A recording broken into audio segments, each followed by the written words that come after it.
Ku terbiasa tersenyum. Terbaring lemah, namun hati bahagia. Itulah yang dirasakan Mia. Biarlah orang-orang mengatakan ia terlalu berlebihan, ia tak peduli. Rasa cintanya semakin besar pada sang suami setiap saatnya. Meski tahu jika potensi terluka juga akan sebesar cintanya pada sang suami. Suhu tubuh Mia sudah menurun, hanya saja tubuh wanita hamil itu masih lemah. Apalagi, nafsu makan yang tak ada semakin membuat tubuh tak berenergi. Matanya sesekali tertutup hanya untuk menetralisir rasa pusingnya. Namun, kembali terbuka jika suaminya bergerak mengambil sesuatu atau hanya sekedar ke kamar mandi. Semaniak itu ia jika mengenai suaminya. Benar-benar cinta yang membutakan dan menggilakan. "Kau mau makan?" tanya Romi mendekat lalu duduk di tepi ranjang. Laki-laki itu akan bertanya setiap setengah jam hanya untuk memastikan kalau Mia ingin makan atau tidak. "Sepertinya buah apel enak, sayang." Tanpa banyak tanya lagi, Romi langsung mengambil apel yang memang ada di atas meja dekat sofa lalu mencucinya dan mengupas 2 buah apel. "Buka mulutmu." Mia langsung menggeleng membuat Romi bingung. "Apalagi?" tanya Romi benar-benar serba salah.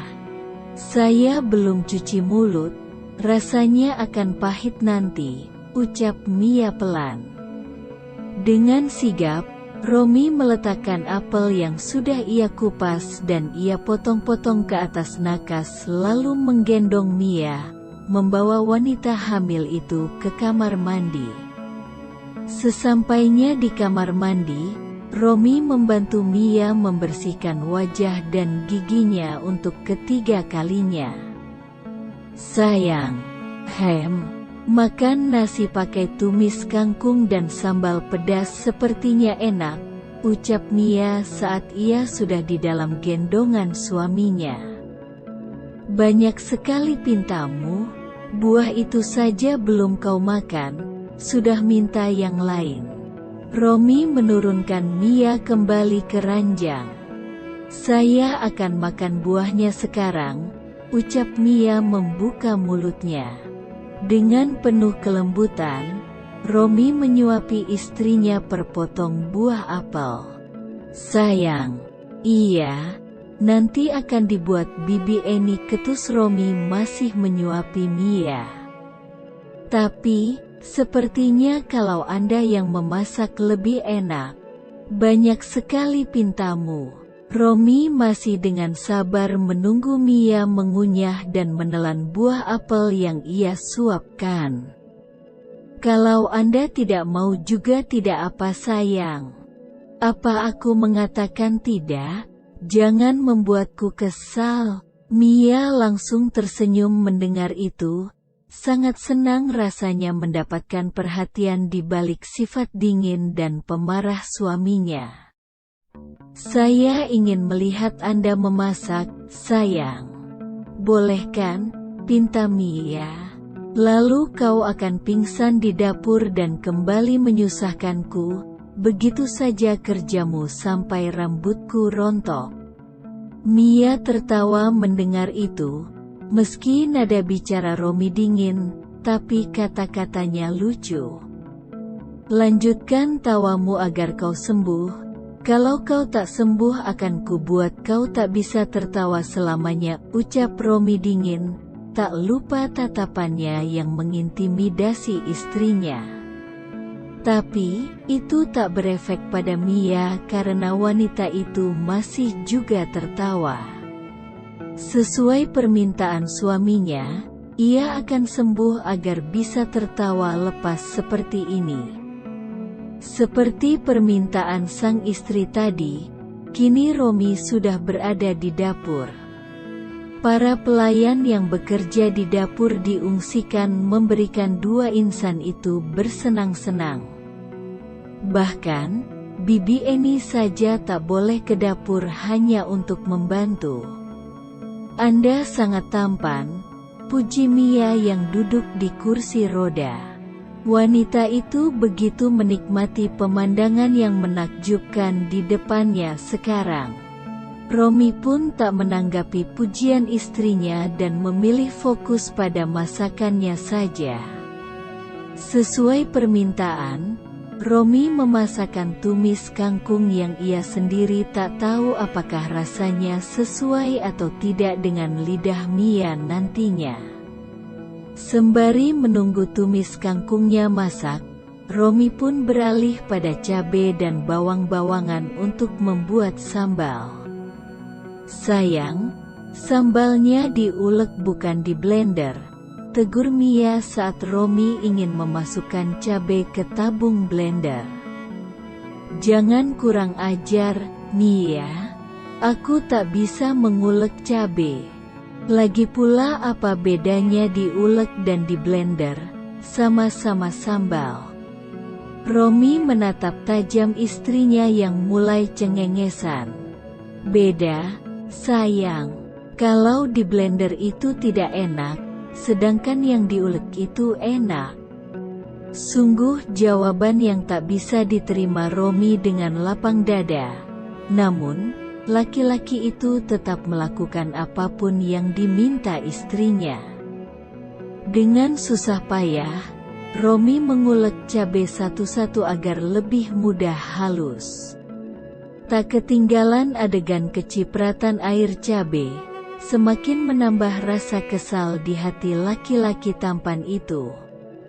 Suara kamera ponsel beberapa kali terdengar, sesekali Romi menoleh ke arah istrinya yang tengah memotretnya.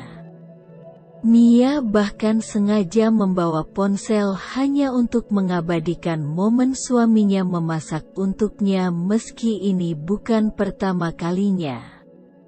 Tapi, ia baru kali ini melihat secara langsung suaminya memasak, ini sangat menakjubkan. "Ah, mengapa lama sekali halusnya?" teriak Romi kesal. Sang istri semakin tertawa mendengar itu, ia sangat menikmati wajah kesal suaminya. "Awas saja kalau kau tak menghabiskan makanan ini, akan ku ulek kau nanti," ancam Romi menatap istrinya dengan tatapan tajam. "Pasti akan habis, sayang. Kita lihat saja nanti," sahut Romi. Setelah menunggu beberapa menit yang melelahkan dan menjengkelkan bagi Romi, akhirnya masakannya selesai juga. Kini, di meja makan sudah tertata rapi tumis kangkung yang masih panas dan sambal khas ulekan Romi beserta lauk tambahan. "Terima kasih, sayang." Mia duduk manis sembari menatap sang suami yang sedang mengambil sayur, sambal dan lauk tambahan ke atas piring. "Buka mulutmu." Mia mengangguk patuh lalu membuka mulutnya dan mengunyah makanan yang disuapi suaminya. Rasanya sangat bahagia bisa memakan masakan suami dan disuapi langsung. Terbilang manja dan lebay menurut orang lain, tapi tidak bagi Mia yang memang haus perhatian suaminya. "Enak," puji Mia tulus. Masakan suaminya memang tak mengecewakan. Selain tampan dan kaya raya, suaminya sangat pintar memasak. "Anda makan juga, sayang." "Saya mau makan 1 sendok dengan Anda," ucap Mia. Romi pun langsung menuruti dan memakan beberapa suapan lalu kembali menyuapi istrinya. Hari ini ia menuruti semua permintaan istrinya dengan hati yang senang, meski terkadang ada saja yang membuatnya jengkel dan kesal. Tapi, untuk keseluruhan, Ia sangat senang dan tulus melakukan ini.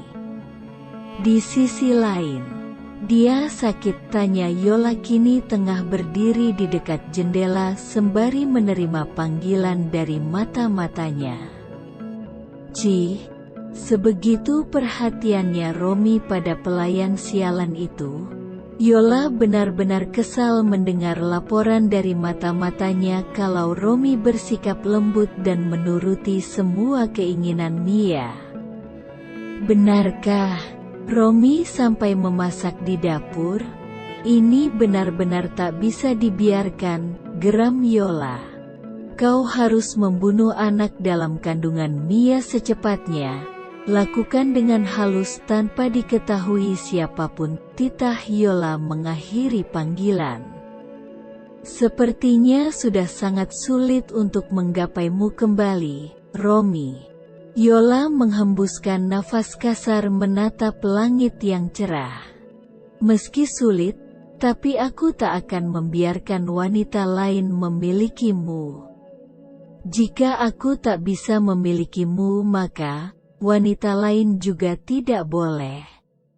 Akan ku buat kau kehilangannya agar kau tahu bagaimana rasanya menjadi aku yang kehilangan dirimu.